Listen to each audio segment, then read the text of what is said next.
आज सुबह सुबह ना मैंने एक बहुत ही इंटरेस्टिंग स्टोरी सुनी। सोचा आप सबके साथ भी शेयर कर देती हूँ। हिमालय पर्वत पर ना एक जादुई कुंड था। उस कुंड की खास बात यह थी कि अगर उसमें कोई मनुष्य स्नान करता था तो वो देवता बनकर निकलता था। अगर कोई जानवर स्नान कर लेता था तो वो मनुष्य बन के निकलता था। उस कुंड के बगल में ना एक बहुत बड़ा सा पेड़ था। उस पेड़ पर एक बंदर और बंदरिया रहते थे, लेकिन उस जादुई कुंड के बारे में उन्हें कुछ भी खबर नहीं थी, क्योंकि वो अपने में ही मस्त रहते थे, अपने में ही मगन रहते थे। उस जादुई कुंड में बहुत दूर दूर से साधु महात्मा स्नान करने आते थे। एक दिन क्या हुआ, एक साधु महात्मा उस कुंड में स्नान करने के लिए आगे बढ़े तो बंदर और बंदरिया जो थे ना, उनकी नज़र जो थी उनके ऊपर टिक गई। उन्हें गौर से देखने लगे। उन्होंने देखा कि साधु महात्मा कुंड के अंदर गए और जैसे ही वह बाहर निकले वो तो देवता बनकर निकले। अब बंदर और बंदरिया की आंखें तो चमक गईं। उन्होंने कहा हम भी छलांग लगाएंगे, हम भी देवता बनकर निकलेंगे।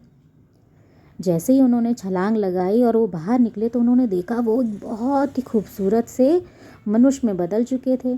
बंदरिया भी गजब की खूबसूरत, बंदर भी गजब का खूबसूरत, दोनों ही मनुष्य बने हुए थे।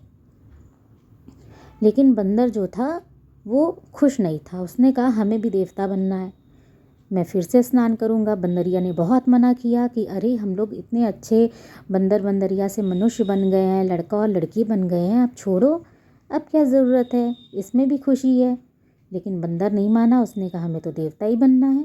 उसने फिर से छलांग लगा दी, फिर से स्नान किया कुंड में, और जैसे ही कुंड में स्नान किया वह बंदर फिर से बंदर बन गया, मतलब वह मनुष्य फिर से बंदर बन गया।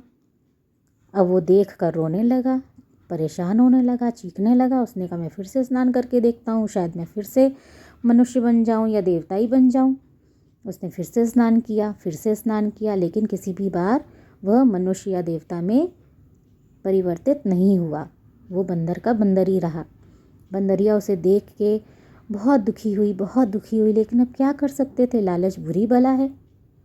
बंदरिया गजब की खूबसूरत। एक राजा की नज़र उस बंदरिया बनी हुई मनुष्य पे पड़ी। उसने उससे शादी कर ली। उसे पता नहीं था ये बंदरिया है, उसे तो बस लड़की दिख रही थी खूबसूरत। उसने उससे शादी कर ली और बंदर को पकड़ के ले गया मदारी। अब जिस राजमहल में बंदरिया रानी बनकर रहती थी, उसी राजमहल में मदारी करतब दिखाने लेके आता था बंदर को लेके। और बंदरिया को पता था कि ये वही बंदर है। उसे देख देख के दुखी भी होती थी कि मेरा दोस्त है, मेरा साथी है, लेकिन अब क्या कर सकते थे। और बंदर को भी पता था।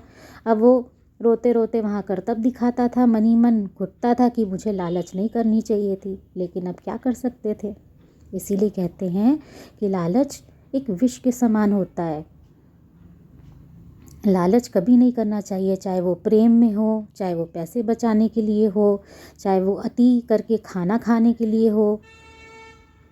आवश्यकता से ज़्यादा बोलना भी नहीं चाहिए और आवश्यकता से ज़्यादा चुप भी नहीं रहना चाहिए। हमेशा सोच समझकर एक संतुलन बना के ही चलना चाहिए जीवन में, तभी आप स्वस्थ और सुखी रहते हैं। कैसी लगी आपको कहानी, कमेंट करके बताना।